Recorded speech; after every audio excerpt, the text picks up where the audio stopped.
Se você, assim como eu, se frustrou nos últimos meses aguardando uma guerra anunciada, mas que não aconteceu na Max, pode se sentir finalmente recompensado. A guerra chegou de vez. Sim, é uma guerra que envolve briga familiar, ressentimento, traição e sede de poder, mas não é entre dragões. Essa guerra é cheia de realismo, ação, drama, é bem dirigida e é 100% brasileira. É claro que eu tô falando de Cidade de Deus, A Luta Não Para, que em 3 episódios mostrou que esse subtítulo da sequência do filme de 2002 não é à toa. Especificamente nesse terceiro episódio aqui, há pouquíssimo tempo para respirar entre as trocas de tiro e a movimentação de peças no tabuleiro da briga interminável pela boca dos APs. Tudo isso sem abrir mão dos temas que a série vem tentando retratar e que eu já venho falando por aqui desde a análise do primeiro episódio. Salve meus amigos, eu sou Henrique Massaro, essa é mais uma crítica de Cidade de Deus, A Luta Não Para, e antes de seguir eu quero só te pedir para te inscrever no canal para me ajudar a bater a minha meta pessoal aqui de chegar até 10 mil inscritos no final do ano. Pode ser? Eu quero te pedir também para considerar virar membro do canal para participar da estreia do Cineclube dedicado ao gênero gangster, uma novidade exclusiva para os membros. É só ler o primeiro comentário fixado para saber mais. No episódio anterior, como eu comentei aqui, houve um esforço bem sucedido em retratar os moradores da Cidade de Deus durante a guerra. Agora, é como se esse esforço, assim como a guerra, tivesse chegado num outro estágio. Não vemos mais jovens morrendo em meio ao fogo cruzado, mas esse impacto na comunidade se faz presente pela mudança de cenário. A favela mudou de aspecto, não tem mais vida nas ruas e nem no centro comunitário. Enquanto os dois grupos armados brigam pela liderança e o poder público lava as mãos, a população segue do jeito que dá, sofrendo até para conseguir pegar um ônibus de volta para casa. Esses transtornos são concentrados na Leca e nas suas amigas, que aqui servem como um espelho das adversidades de toda uma comunidade. As funkeiras precisam descer a favela para se apresentar numa festa em Botafogo com um cachê simbólico e diante de pessoas que pouco entendem o que elas cantam. Tudo isso sob o pretexto de estarem dando passos importantes nas suas carreiras, quando na verdade fazer um show perto de casa é simplesmente inviável. O povo também volta à cena fora da Cidade de Deus, mas bem perto dali, na Gardênia Azul, onde o Buscapé e a jornalista Lígia começam a avançar na busca pela história e extensões da milícia, enfim conseguindo ouvir os moradores.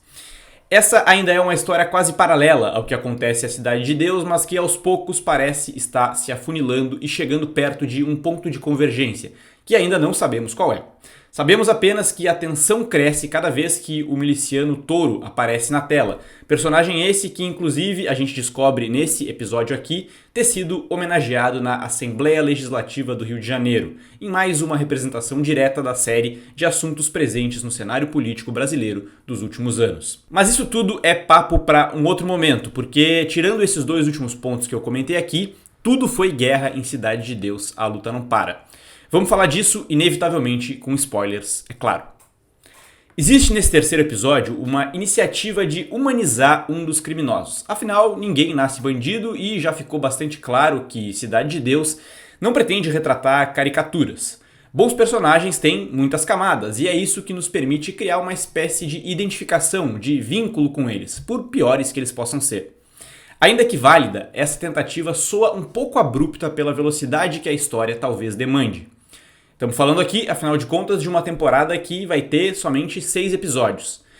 Eu me refiro aqui ao personagem 011, traficante que tem uma posição importante dentro do bando do Curió e que começa a mostrar vulnerabilidades e alucinar com fantasmas do seu passado até então desconhecidos por nós e que assim permaneceriam não fosse o personagem nos contar literalmente num diálogo. Essa combinação de fatores, somada a uma insatisfação dentro da organização que também ainda não havia sido retratada, é o que vai resultar no grande acontecimento da série até aqui. Sim, a coisa toda é um pouco acelerada, mas às vezes, quando o objetivo é retratar uma guerra, acelerar pode ser melhor do que pisar no freio demais e enrolar o que não precisa ser enrolado.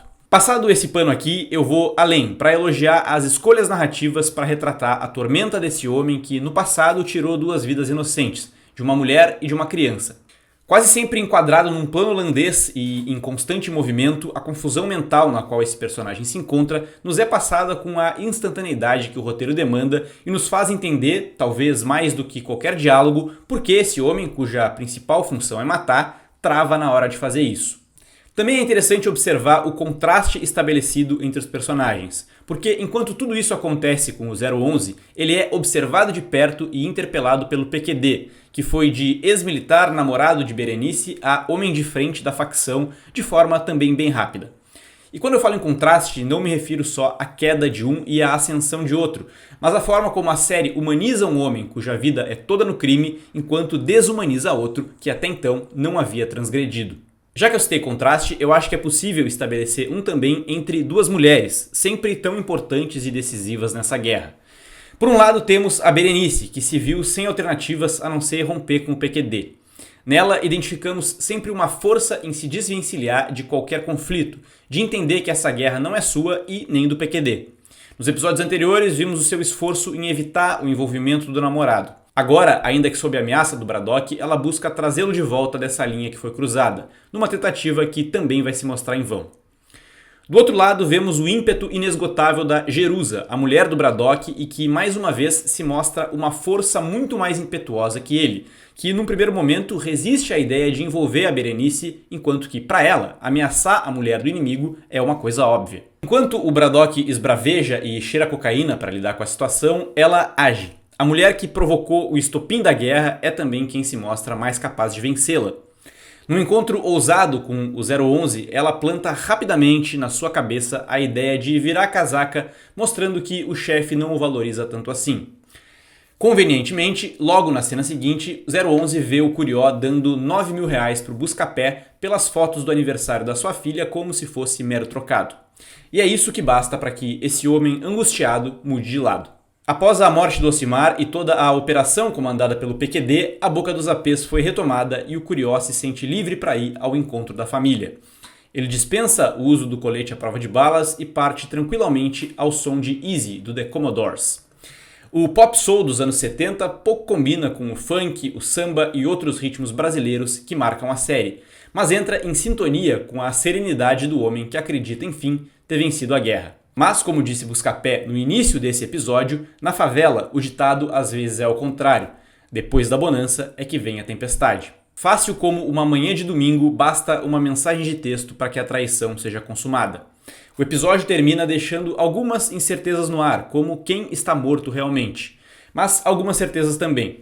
A primeira delas é que, mesmo que o chefe tenha caído, o filho conseguiu fugir. E se isso aconteceu, a guerra não acabou. A segunda é que o Braddock, que apenas um episódio atrás optou por não matar o Curió, agora não hesita na hora de eliminar o pai de criação.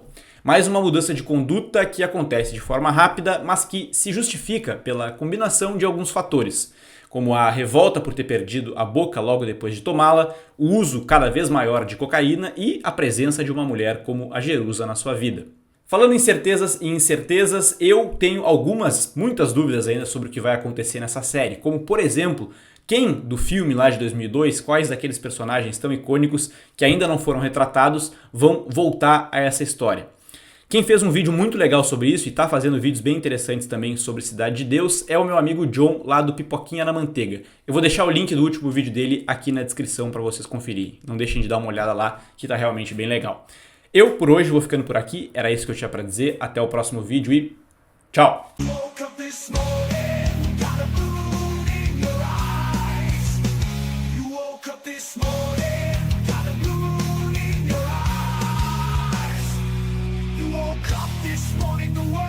Upside down, things ain't been the same since the blues walked